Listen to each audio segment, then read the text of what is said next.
ఆంధ్రప్రదేశ్లోని రాజంపేట రాజకీయం రసకందాయంగా మారుతోంది. రెండు పార్టీల నేతలు ఎవరికి వారు టికెట్ కోసం తీవ్ర ప్రయత్నాలు చేయడం ఆసక్తి రేకెత్తిస్తోంది.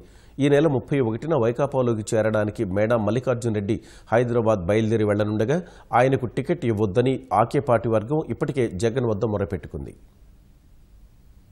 రాజంపేట తెదేపా ఎమ్మెల్యే మేడా మల్లికార్జున రెడ్డి వైకాపా గూటికి చేరడానికి భారీ జన సమీకరణ చేస్తున్నారు. ఇప్పటికే నియోజకవర్గ నాయకులతో సమావేశాలు నిర్వహించిన మేడా ఈ మధ్యాహ్నం రాజంపేట నుంచి హైదరాబాద్ వెళ్లనున్నారు. ఈ నెల 31న లోటస్ పాండ్ లో జగన్ సమక్షంలో వైకాపాలో చేరాలని మేడా నిర్ణయించుకున్నారు. 31వ తేదీ ఉదయమే స్పీకర్ ఫార్మాట్ లో ఎమ్మెల్యే పదవికి రాజీనామా చేసిన తర్వాతే పార్టీ కండువా కప్పుకోనున్నారు. ఇప్పటికే ఆయన తెదేపా సభ్యత్వానికి, ప్రభుత్వ విప్ పదవికి రాజీనామా చేశారు.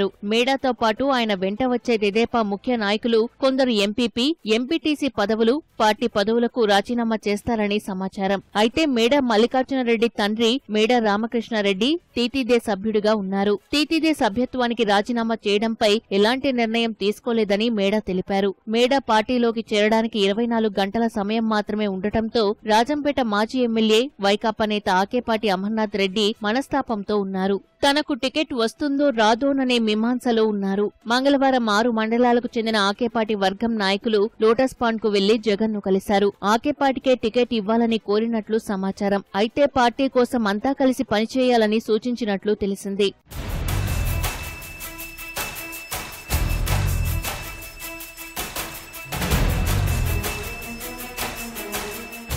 మేడా మల్లికార్జున రెడ్డి వైకాపా గూటికి చేరుతుండటంతో తెదేపా టికెట్ ఆశిస్తున్న రాజంపేట నాయకులు అమరావతికి చేరుకున్నారు. రాజంపేట నియోజకవర్గం నుంచి మాజీ మంత్రి బ్రహ్మయ్య, మాజీ MLC Chengal Rayudu, red bus app సహ వ్యవస్థాపకులు చరణ్ రాజ్ తో పాటు మరికొందరు ఆశావహులు అమరావతికి చేరుకున్నారు. రాజంపేట సమన్వయ బాధ్యతలు చూస్తున్న పార్టీ జిల్లా అధ్యక్షుడు శ్రీనివాస్ రెడ్డి, మంత్రి ఆదినారాయణ రెడ్డి, రాజ్యసభ సభ్యులు సీఎం రమేష్ అమరావతిలో బుధవారం ముఖ్యమంత్రి చంద్రబాబుతో సమావేశమవుతారని తెలుస్తోంది. ఆ తర్వాత రాజంపేట ఇన్ఛార్జిపై స్పష్టత వచ్చే వీలుంది. 31న మేడా వైకాపాలో చేరడానికి ముందే రాజంపేటలో తెదేపా ఇన్ఛార్జిని ప్రకటించాలని భావిస్తున్నట్లు తెలుస్తోంది.